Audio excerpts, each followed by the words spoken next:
Dalam beberapa proses penerimaan siswa baru yang berlangsung beberapa tahun belakangan ini, kebanyakan orang tua berlomba-lomba memasukkan anaknya ke salah satu sekolah yang dianggap sebagai sekolah unggulan. Menyikapi hal tersebut, Pendidikan Kota Makassar mengeluarkan 2 program kerja yang bertujuan untuk meratakan kualitas sekolah yang ada di Kota Makassar.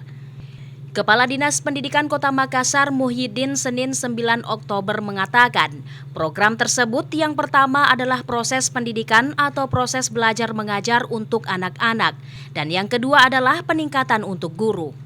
Untuk kualitas guru ini akan diseleksi dan akan diberi pembekalan bagi para guru, dan guru yang memperoleh predikat memuaskan akan disebar di semua sekolah. Pendidikan yang pertama adalah proses pendidikan PBM untuk anak-anak. Yang kedua,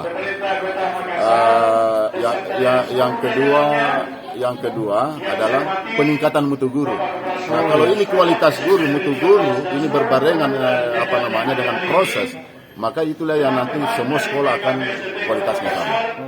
Dinas Pendidikan Kota Makassar berharap program ini dapat berjalan dengan baik sehingga semua sekolah yang ada di Kota Makassar dapat berstatus sekolah unggulan nantinya.